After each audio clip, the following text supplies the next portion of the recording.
Mr. Saket Gokhale. Thank you, sir. So I've heard a lot of speeches over the last couple of days. Lots from that side because they get more time. So there is one thing we're not taking seriously. And I have to say this, sir. Our economy is in serious trouble. Our economy is very shaky today, just like this shaky coalition that came to power in June 2024.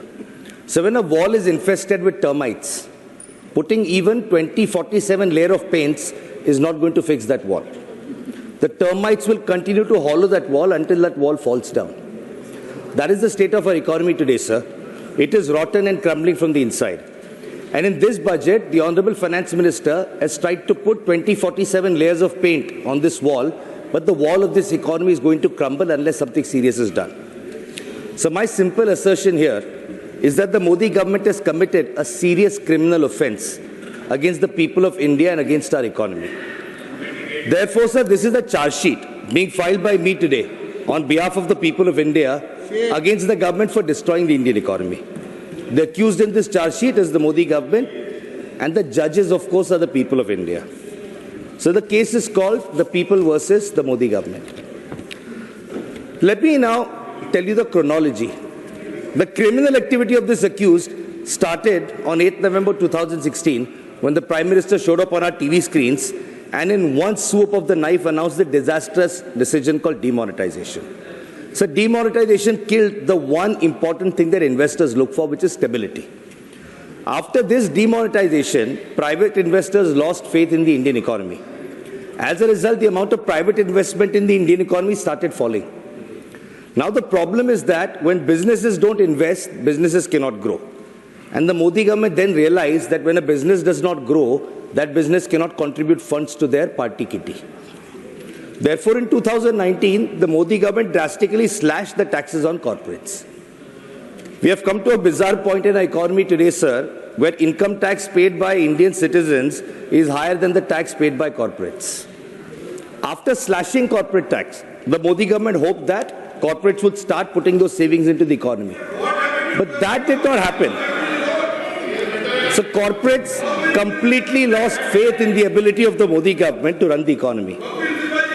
Therefore, instead of making new investments, corporates started using their savings from tax cuts to pay off existing debts, or they started putting them in their own reserves. They did not invest in the market even after this tax cut. Shame, shame. So now, due to the lack of corporate investment, there was a lack of jobs in the market because no new jobs were being created. Due to this, today, sir, unemployment in India is at a 45 level year high. Lack of investment in the economy led to a fall in the supply of goods, sir, naturally. And lack of employment resulted in people having no money, which killed demand and consumption. So this was followed by the devastating COVID-19 pandemic, which was again imposed by PM Modi, announcing on TV at 8 p.m. that after 12 o'clock, everything's going to be locked down. We saw migrants losing their jobs, walking thousands of kilometers back to their villages from cities. So now the Modi government could have fixed this during the pandemic by putting more money into people's pockets, either through tax cuts or through a stimulus. So we saw in the United States that, Madam, you're new in Parliament, learn and then you can comment on what's unparliamentary. Go ahead. So like the United States, the government could have put money into the pockets of people. Instead of doing that, the government did nothing. So instead, the government decided to compensate for lack of demand from people by artificially creating demand through government spending. This spending is called capital expenditure or CapEx. How did the government raise money for this spending? It did so by heavily taxing the people of India. So CapEx spending creates shiny new infrastructure, highways like this new parliament building we're sitting in, like this harebrained central vista that this government has planned. So in the middle of a broken economy, they're spending crores of rupees on creating all of these things. Shame, shame. Problem with CapEx spending, sir, is it does not create jobs across sectors.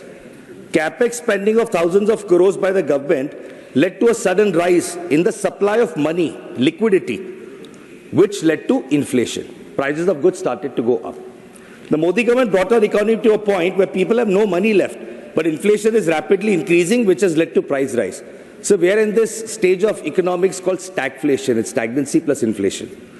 Today, the total amount of loans given by banks is much higher than the number of deposits made by people in banks. Question is, if people are taking loans, why are they not spending that money on consumption? The reason for that is that people are taking new loans either to meet their basic needs or to pay off existing debts. The amount of outstanding unsecured loans like credit cards and personal loans in our economy today, sir, is equal to a shocking 62 lakh crores. Shame. That represents 35% of India's GDP. Sadly, sir, the words inflation, unemployment, price rise do not find a mention in the finance minister's speech. So forget that even promises made in the last budget 7 months ago have been conveniently disappeared from this budget. In the last budget, the finance minister announced the PM internship scheme, where the target was to offer 1,25,000 internships in private companies to the youth. What is the current status, sir? She didn't say in her speech. Only 10,000 internships out of a target of 1,25,000 have been provided. Shame. That is less than 10% of the target that has been met. So now in this budget also several new schemes have been announced. This is the pattern, sir. The finance minister will come announce 20 new schemes in the budget and hope that by the next budget people have forgotten about the previous schemes. So you don't have to give a status update. Just keep announcing new schemes, but there's no follow-up on any of that. So this Modi government in December 2023 passed the Bharatiya Nyaya Sanhita after suspending 146 MPs in this house. So therefore, I'm going to read out the charges against this government based on the sections of the Bharatiya Nyaya Sanhita because nobody really knows about the details of this thing. So in the matter of people versus the Modi government, Section 212, offence of furnishing false information. In a budget speech, the Honorable Finance Minister announced a major income tax relief. Good. However, while announcing it, she declared that the government was foregoing a revenue of rupees 1 lakh crore through this tax relief. How true is this? So the tax revenue of the union government this year was 25 lakh crore. In the next year, according to the budget, the tax revenue is going to increase to 28 lakh crore. It's going to go up. The revenue deficit of the government last year was 1.9% of GDP. That GDP, the finance minister said, the next budget is going to fall to 1.5% of GDP. So in simple terms, the government is going to earn more from taxes in this budget. How is it going to do this? By compensating for the reduction in income taxes through GST and other indirect taxes through which people are going to be extorted. So only 2.2% of India's population pays income tax, benefits from it. 100% of the population pays GST, sir. When you take money through GST, everybody is going to get impacted by that. So in the matter of people versus the Modi government, Section 67, criminal conspiracy. So in 2021, my leader Mamata Banerjee and the people of my state, West Bengal, resoundingly defeated the BJP in the assembly elections. Yes. So despite the constant efforts to target and defame the people of Bengal, PM Modi's BJP cannot win against Mamata Banerjee. After the BJP's loss, the Modi government started depriving the state of Bengal of her rightful dues by withholding payment. Under various schemes like Manrega and Awas Yojana, Bengal's dues of over 1.75 lakh crore have been withheld by the Modi government. So this is the criminal conspiracy hatched by the Modi government of depriving Bengal just because our people don't vote for them. Section 308, extortion. The Modi government is extorting the people of India through blood-sucking taxes like the GST. People's incomes are being extorted from them by imposing GST on everything under the sun. So even something as simple as health and life insurance premiums have not been exempted. My Chief Minister Mamata Banerjee last year wrote a letter requesting that the 18% GST on insurance be removed. This government has still not done that.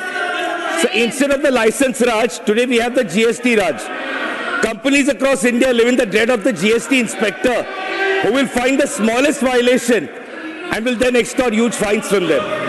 The purpose of this extortion from corporates is to encourage them to quietly donate crores. I am not yielding, sir. I am not yielding. I'm sorry, I'm not yielding. Sir, he can have his chance later. One minute, I said I'm not yielding. No, I'm not yielding, sir. I'm categorically not yielding. I'm categorically not yielding. Sir, no need to get insecure, Mr. Nadda. You will have your chance. Sir, it's okay. It's okay. It's all right.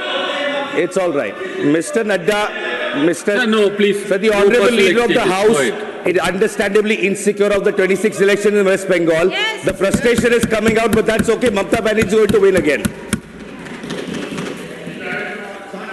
Delhi did not have Trinamool Congress, madam. Section 351, criminal intimidation. From students to journalists to an average Indian posting on social media, everyone lives under the constant threat of criminal intimidation by the Modi government. Yes. You criticize the government, you're punished. So minorities in our country live in a state of constant dread and fear of the government. Yes. So now I have to say something very important which the leader of the House might be interested in. So the ministers in this government are afraid of the non-biological leader, which is why today they have to name a train as Namo Bharat. Minister will launch a train called Namo Bharat. Minister ko credit nahi, Prime Minister will come and wave the flag. Sir, I understand the predicament. They're scared of their own leaders, sir. This is the level of criminal intimidation in this country. I feel bad for them because they open their mouth, the axe is going to fall on them. So I understand, Mr. Nadda, you have to do your job. So in the matter of people versus Narendra Modi, Section 318 cheating. In the last 11 years, the Modi government has been systematically cheating the people of India. They've even found a new word to describe it called Jumla. PM Modi's promise to create 2 crore jobs, Jumla. PM Modi's promise to double farmers' income by 22, Jumla. So short-term cheating has now turned into long-term cheating. Therefore, in this union budget, you'll find the term Viksit Bharat 2047. The cheating is not short-term now. The cheating is now till 2047. You have to wait for it. So all I have to say at the end is this.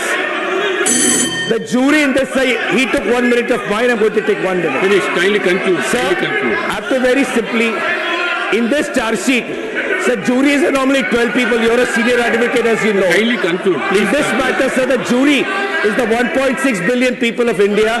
And I'll tell you something, Gopal Krishna Gokhale said, what Bengal thinks today, India thinks tomorrow.